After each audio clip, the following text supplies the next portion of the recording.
All right, this is a review of the new Garmin Forerunner 645 Music. This is going to be an honest review, all my likes, my dislikes, the good, bad, and the ugly of this watch here. This is a smartwatch that is new for the spring-summer of 2018 by the guys at Garmin. The thing that differentiates it from the standard Forerunner 645 is it has built-in storage for music, which is pretty awesome. It also is a smartwatch. You can see the notification, GPS tracker, fitness device, step counter, heart rate monitor, all built into one. So it's a really, really cool device. Probably my favorite Garmin device to date. One of the biggest things I like about it, other than the size, is the fact that the watch bands are a normal 20 millimeter watch band. They are replaceable with a standard spring pin system that you'd find like in any other watch, right? So if you're familiar with the spring pinning mechanisms, you just use a little tool to pop these spring pins out. Same thing on the Garmin, replace it with any band that you like. I've got a silicone strap here that's nice and secure that I like to use for the summer. Adds a little bit of color to the watch. It's nice and secure, it's comfortable. It doesn't get, the silicone's nice on my wrist. It is easy to swap with a cloth band, with a NATO strap. I mean, you can do whatever you want. Obviously, if you use a NATO like this, it's going to cover up the heart rate sensor, so you got to think about your strap options for sure. Getting into sort of the other features of the watch, it is about a 43 millimeter size and case. You can see it here on my wrist. It does feel a little big for me, but big watches are definitely the trend these days. So I don't feel like it's overly large, but it definitely has a bit of heft to it. The thickness it's not terrible. It's definitely thinner than some of the other watches like the Phoenix. It's lighter than the Phoenix. It is a tad bit heavier than like the Forerunner 235 series or the Forerunner 935. You can see here compared to a 43 millimeter Seiko, it's about the same size with the case diameter. So it is masculine, I guess you could say, just in terms of its size, but it doesn't scream big, annoying, ugly watch. It's very nice. I think the silver accent here along the outside gives it a little bit of character. Other great thing about the Garmin watches that is not unique to the 645, but you can change your watch face really easily. That's something that I really enjoy doing. It's nice to be able to swap different styles. You can go in here, you can customize watch faces. Like this is a watch face that I built. I added different widgets to it. I changed the hands, I changed the layout, changed the colors. So it's great that Garmin lets you download different watch faces and customize them as well. You're not stuck with the stock watch faces, which is pretty awesome in my opinion. Another thing that I really like are all the downloadable software features. I mean, you can download different apps for the watch, which what I mean by apps is like if you wanted to go for, let's say, like a hike or something, you can add that little hike app into this, right? And so instead of having run, bike, walk, you can have hike, you can have other features that are part of the Garmin software package that are available on the Garmin website. Or the Connect website, I think it is. But you can go in and add those little things and allow the watch to do more than just the standard built-in fitness activities. I guess since we just got those notifications, we can talk a little bit about that. So the nice thing about this watch is that not only is it a fitness tracker like your older Fitbits and whatever that have like step counters and heart rate sensors, but this thing with Bluetooth pairs to your cell phone. And it allows you to go in and set notifications, which is super cool. So like, let's say for me, right, I get 1 million Gmails a day, as well as text messages, notifications from Strava, notifications from all the other sort of apps that I use, right?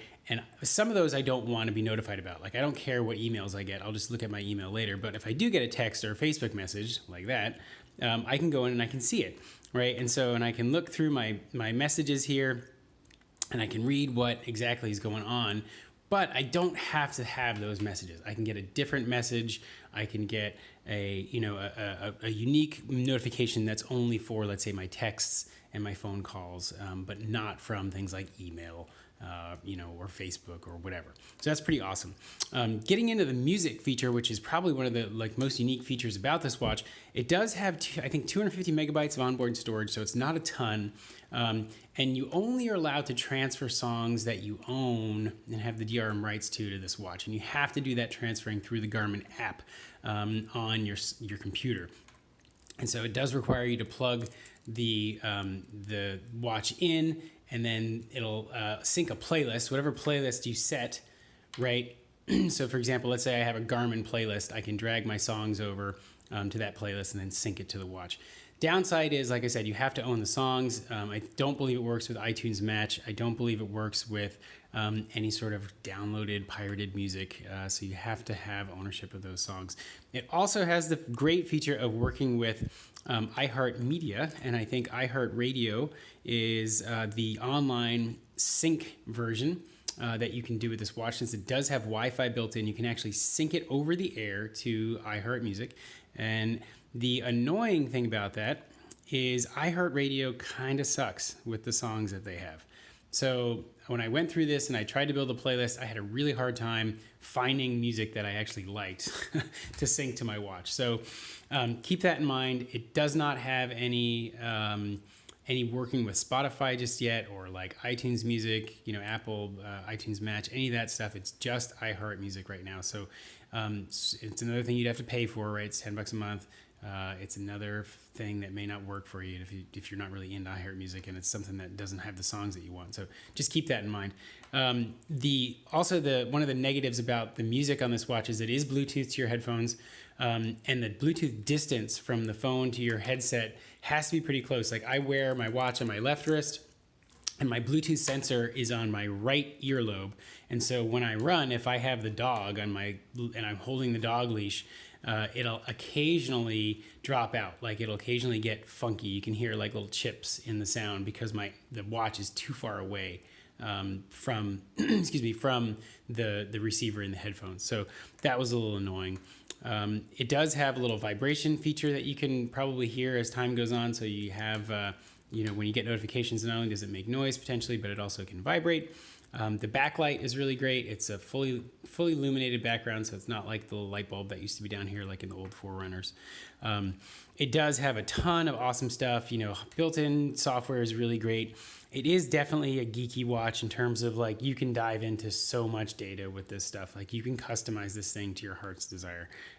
You can literally jump into all these different menus and settings and options and just tweak and tweak and tweak and tweak and tweak. You can go into different apps, like I showed you before, like the running app, and change the settings for what you see on the screen. Same thing with biking and all those things. And so you can actually really get into changing the software in here and really customizing it to the way you want it to be. And that may be great for the people that appreciate that and enjoy that. But for some people, it may just be a little overkill. So you really have to be sort of tech savvy to really understand and work both the app software and as well as the software on the watch to get in there and really make all those changes. And what I mean by that is, if I go in here and show you what I'm talking about. So like if I go to bike, like all these screens can be changed, right? These screens can be changed. You can change how many of those screens you see. You can change what data is actually shown in those screens. And how many segments are in each of these panels as well. So there's a lot of features that you can customize on this thing. Other things that I like and don't like, I would say the biggest thing is battery life. Battery life on this is awesome. You compare it to the crappy Apple Watch that lasts you like a day and you have to charge it overnight. I mean, you easily get at least 4 to 5 days of average use on this thing before it has to be recharged, which is awesome.